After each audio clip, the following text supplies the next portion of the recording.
Honnêtement, j'avais un peu peur. J'avais un peu peur parce que quand Ousmane disait qu'il avait la volonté de finir en conférence de presse Masvidal, j'avais peur qu'il tombe dans ce petit jeu de striking avec Masvidal, où le Masvidal serait meilleur. Mais on a pu voir à la tangente que Ousmane n'a pas arrêté d'améliorer son striking. Et c'est vraiment quelque chose qu'on voit chez les lutteurs en ce moment, ou chez les lutteurs en général, quand ils sont très bons en lutte. Ils sont très bons en lutte, ils peuvent gagner leur combat là-dessus, et leur striking ne fait que s'améliorer.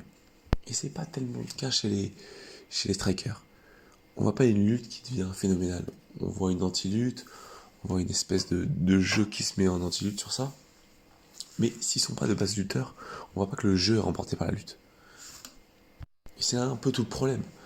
Quand vous êtes un bon lutteur de base, vous avez aussi le jeu striking qui peut s'améliorer. Khabib, on pouvait voir sur sa dernier combat, il commençait à performer de plus en plus sur ses striking. Il avait commencé des jabs, son right hook qui commençait à être pas mal. On a même vu contre Gaethje le dernier combat, il commençait même à faire des genoux sautés. Plusieurs armes qui s'ajoutaient à son édifice pour essayer de combler le striking. Le problème, c'est que on peut se perdre là-dessus. On peut essayer de se mettre qu'au striking, de plus réussir à jauger les deux, et de vraiment ne plus pouvoir mettre en exergue sa lutte et son striking, ne plus pouvoir réussir à jauger les deux et à faire une sorte de bon compromis.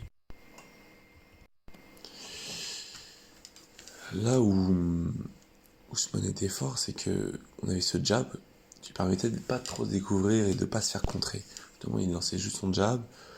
Il est assez droit, Ousmane. Il est assez sur ses appuis. Et ce jab ne lui permettait pas de se prendre de compte parce qu'il s'engageait pas trop.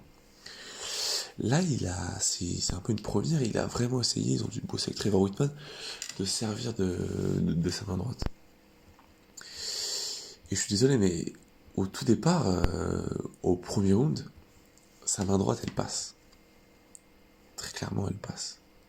Elle passe contre Masvidal. Et ça a dû être un indicateur où il a dû se dire, ok, là, je peux le toucher. Et on peut voir que Masvidal a pris un bon coup. On peut voir aussi qu'il a fait même des low kicks. Ousmane qui fait des low kicks. Il commence à avoir vraiment une grosse palette de jeu à son édifice. Et c'est ça qui fait un peu peur, c'est que même si Masvidal arrivait à placer des coups, ses coups sont pas appuyés. Parce il connaît le danger de la lutte. Il connaît le danger de la lutte, il peut pas trop appuyer ses coups. C'est-à-dire qu'il appuie trop ses coups, il va se retrouver trop près contre Ousmane. Et c'est ça tout le problème. Et cette tangente de la main droite qu'utilisait pas Ousmane, ça va devenir un vrai problème, mais vraiment un vrai problème. Ousmane sait qu'il peut mettre déjà KO sur son jab, maintenant il peut mettre KO sur une main droite, en se rendant pas de compte, puisque sa tête, il la met complètement à gauche, et ça évite les crochets, et ça évite les contres, en crochet et en hook. Mais je pense que ce premier coup était déterminant pour Ousmane qui sait que c'est passé une fois. Il le réessaye une fois, deux fois, à la fin du premier round et à la début du deuxième round. Ça ne passe pas. Masvidal est très léger sur ses appuis quand même. Il arrive à jouer à distance. Mais c'est là en fait le problème, c'est que surtout, je pense que c'était une erreur et peut-être Masvidal ne s'y attendait pas. C'est que si vous avez quelqu'un qui a une plus longue portée, quand il va s'engager, il va faire sa main droite ou sa main gauche, il faut surtout pas reculer d'avant en arrière. Parce que vous ne pourrez pas le contrer, vous avez moins de reach, vous avez moins de portée que lui. Si vous avez plus de portée que lui, vous pourrez faire comme, on va dire, un exemple, Aldo McGregor, où il a plus de portée, et en restant statique, il arrive à placer un contre. Ou même contre Alvarez, il arrive à placer un contre parce qu'il a plus de portée. Donc il suffit simplement de faire un retrait du buste et d'enchaîner comme ça. McGregor n'a pas fait ça contre Ned Diaz parce que Ned Diaz avait plus de portée. Du coup, il savait qu'il qu'il fallait pas qu'il fasse un retrait du buste, naturellement, parce qu'il allait se faire enchaîner. Là, c'est où j'étais surpris contre Khabib, c'est que Khabib était tellement rapide, il a moins de portée, mais il était tellement rapide, c'était vraiment, si vous regardez ça, c'est vraiment éclair. McGregor s'attendait à de la lutte, et là, il s'est fait avoir. Mais contre quelqu'un qui a plus de reach, Ousmane, il a 5 cm de plus de reach que Masvidal. Donc forcément, même si Masvidal va le contrer, ça va pas être un contre tout de suite. C'est un contre où Masvidal va devoir aussi s'avancer. Pour le contrer naturellement comme ça. Là où un dernier point, c'est que beaucoup de fois, là où je trouve plus mauvais Ousmane, c'est que je trouve Ousmane assez mauvais en contre. Il a essayé plusieurs fois où il faisait un blitz, Masvidal il faisait un jeu de rentre, et Ousmane a essayé de rentrer dedans, il est assez mauvais, il est un peu trop lent, peut-être que c'était Masvidal qui était trop rapide, mais en fait Ousmane s'en fout parce qu'il est à la lutte. C'est-à-dire que c'est tout l'intérêt en fait de la lutte, c'est un tricks contre, c'est une sorte de complètement de shit dans le MMA, c'est que vous faites votre 1-2, vous êtes trop avancé, vous prenez pas de contre, et Ousmane l'a fait, c'est que tout de suite vous allez au corps à corps et vous allez au clinch, vous allez en lutte.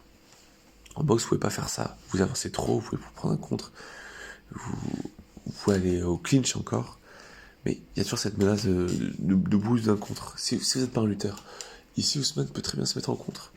Pareil quand Masvidal fait un blitz sur lui, Ousmane peut tout de suite mettre en clinch sur lui et éviter d'autres dommages.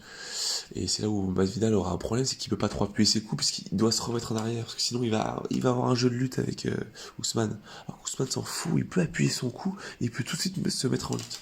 C'est pas du tout un souci.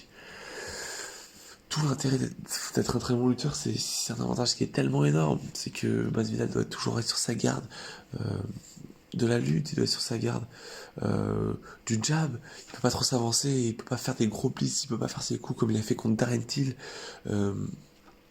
où il s'avance trop et il s'avance beaucoup trop, même s'il a pas l'avantage à distance, il appuie ses coups énormément. C'est que là, tout de suite, Usman va rentrer en clinch contre lui, ou en lutte, et ça va être une horreur.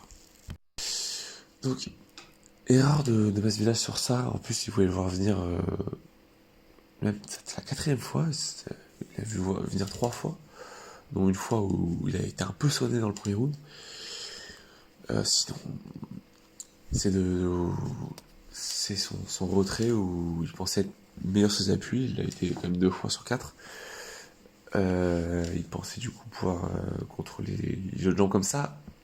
C'est pas un défaut pour lui parce que il fait des retraits, c'est parce qu'il sait que Usman va entrer en lutte. C'est tout ça le problème en fait contre un lutteur. C'est que s'il fait un retrait d'avant d'arrière, c'est qu'il sait que Usman va entrer en lutte. En fait, ce qu'il faudrait faire contre quelqu'un qui a une plus longue allonge, là Usman a 5 cm de plus, il a 1,90 d'allonge, je crois 87 pour Masvidal. C'est que tout simplement, il faut faire comme un peu Conor a fait contre. Je prends toujours ces exemples, mais au moins ça peut parler contre Ned Diaz, surtout le 2, mais il le fait aussi contre le 1. C'est au-dessus de faire un avant-arrière, c'est de se pencher, sa tête complètement, faire attention aux feintes, mais quand vous sentez que c'est pas une feinte, c'est directement se pencher latéralement et envoyer un hook de la droite pour essayer de le contrer totalement. Ça a pu mettre plusieurs KO, ça.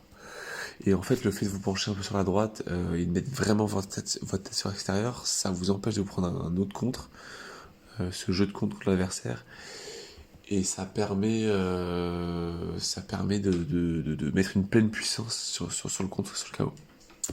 Encore problème, c'est que là, il faut essayer de voir quelque chose, c'est que si vous appuyez trop et vous laissez prendre par les feintes, quoique Usman ne fait pas trop de feintes, vous pouvez encore rentrer en lutte.